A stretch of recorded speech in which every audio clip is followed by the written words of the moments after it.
Is China likely to acquire the Tu-160 strategic bomber from Russia? This possibility has sparked widespread speculation against the backdrop of increasingly close Sino-Russian military cooperation, with Russia restarting the Tu-160M production line and accelerating its mass production program, coupled with the Russian-Ukrainian conflict highlighting the importance of strategic bombing power. The international community has begun to pay attention to whether this Cold War legacy could be the next target of Sino-Russian military technical cooperation. However, after analyzing the logic of strategic arms exports, the level of mutual trust between Russia and China, and the trajectory of China's own aerospace industry, the answer to this question is far more complex than it appears. Russia's strategic need to resume production of the Tu-160M stems from the need to modernize its airborne nuclear deterrent. After the collapse of the Soviet Union, Russia inherited only 17 Tu-160, although after many years of maintenance and upgrading.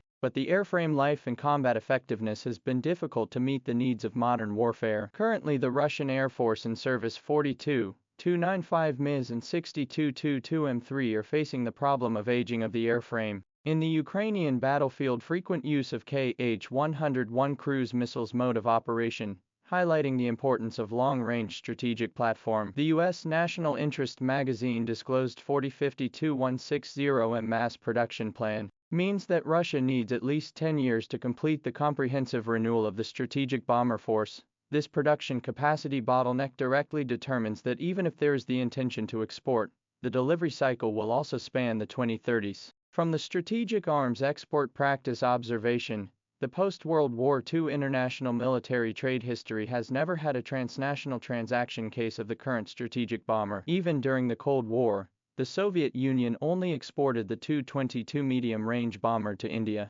Iraq and other allies, and all of them were strictly performance castration. The Tu-160, as a strategic strike platform with a range of 16,000 kilometers and a 45-ton payload, has an operational radius that covers the North American continent, and if deployed at a base in northwestern China with an upgraded version of the Kh-BD cruise missile, it could theoretically form a strategic deterrent arc from the Arctic Ocean to the North Atlantic. This ability to project the scope of qualitative change not only touches the sensitive nerves of Russia's traditional strategic security perception, more likely to break the current Sino-Russian strategic balance of the delicate tacit understanding. Although China and Russia have established a comprehensive strategic cooperative partnership, there is always potential competition between the two sides in areas such as geopolitical interests in the Far East, influence in Central Asia, and Arctic development. History reminds us that during the Sino-Soviet War in the 1960s, Soviet experts withdrew all the technical information overnight,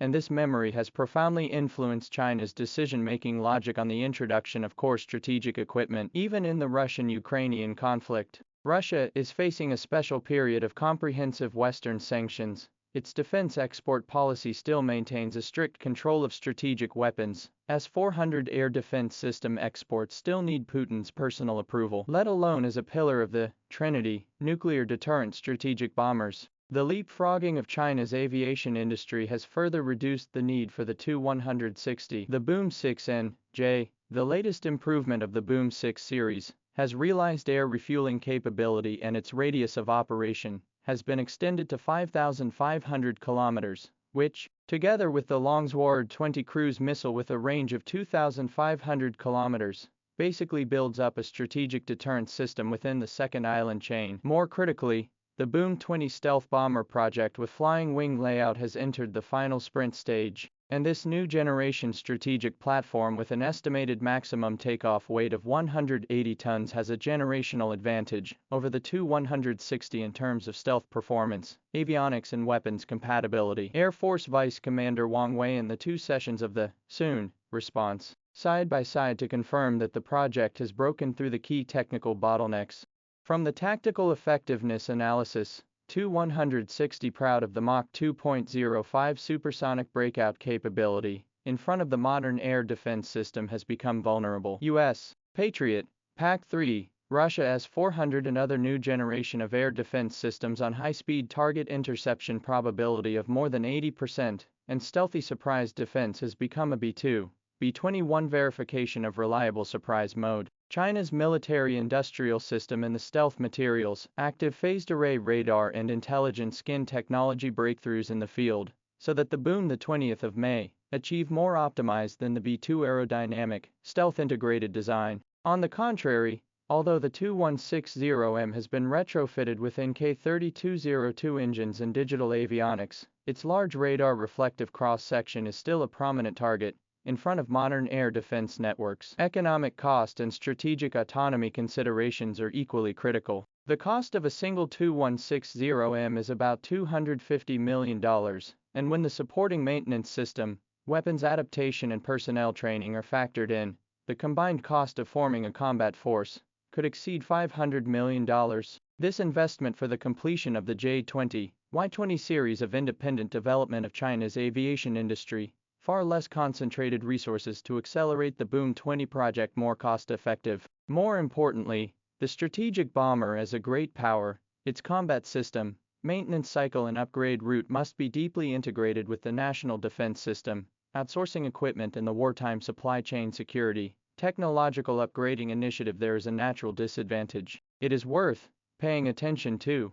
China and Russia in the field of aviation cooperation is turning to a higher level of complementary mode. Russia's technological accumulation in the field of large aircraft engines and special alloy materials, and China's innovative advantages in avionics systems, stealth technology, and UAV cooperation, may give rise to a new type of cooperation pattern. This kind of cooperation based on technology exchange rather than whole aircraft trade can not only avoid the political risk of strategic arms export, but also realize mutual benefit and win-win in key technology areas. The future does not rule out the two sides in the new long-range cruise missiles, hypersonic weapons carrier platforms and other areas of in-depth collaboration, but the Tu-160 complete aircraft trade will still be subject to the deep logic of geostrategy. Throughout the history of global strategic bomber development, there has never been a precedent of a major country establishing a strategic air deterrent through outsourcing. The 76-year service history of the U.S.